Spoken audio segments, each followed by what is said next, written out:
it's really just the urgency to act that this president incited, radicalized, and essentially commanded his supporters to storm the Capitol last week and to try and stop the electoral count. And if he's allowed to stay in office, that he will do this again, and he's done nothing since last week to tell people not to come to Washington, as we've been briefed on a number of plots to take over the Capitol. Congressman, as we heard from Representative Tom Cole of Oklahoma, who was leading the debate on the Republican side, one of the arguments they're making is that this is a rush to judgment, that Democrats are not taking the time to debate this. It hasn't gone through committee. It's come straight to the floor. They're arguing that it will damage, it will weaken future efforts to impeach presidents because of the way Democrats have, in effect, twisted this, have rushed it. How do you answer that? Last week, when I was putting on a gas mask and being told to duck in case of gunfire, that was a rush to attack that we saw the president incite. And so we have to move at the clip of the president's chaos, and we're doing so. And we're also putting a marker out there for future presidents that if you incite an attack against the United States, we will try and remove you so that we can protect life and make sure that you're held accountable. So I understand Mr. Cole's argument. I don't agree with it, and I think our duty is to protect life and defend the Constitution.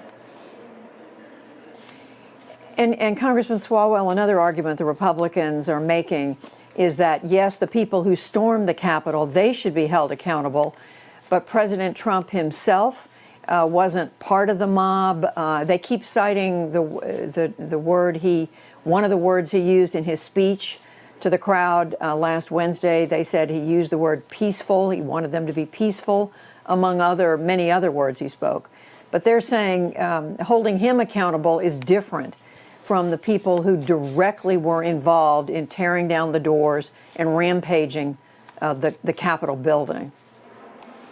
Well, Osama bin Laden did not enter U.S. soil on September 11, but it was widely acknowledged that he was responsible for inspiring the attack on our country. And the president, with his words, using the words fight, with the speakers that he assembled that day who called for trial by combat and said we have to take names and kick ass, that is hate speech that inspired and radicalized people to storm the Capitol. And when you read the indictments from the U.S. Attorney's Office of people who've been arrested, in their FBI interviews, they cite that they were called there by the president. They were in the Capitol because the president told them to do so. So we must hold this president accountable for his inciting words.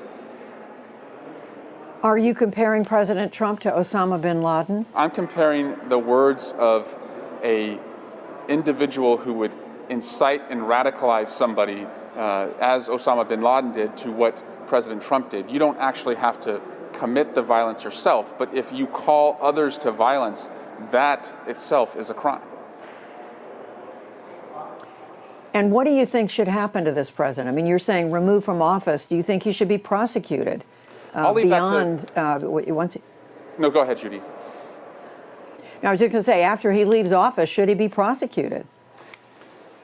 I'll leave that to prosecutors. I hope they do that in an independent way. But right now, again, knowing what we can do, we can make sure that this country is protected, that there's no more loss of life, that we have a peaceful inauguration, and that's why we're seeking to remove him. They're really showing themselves to do really well. Come on, man.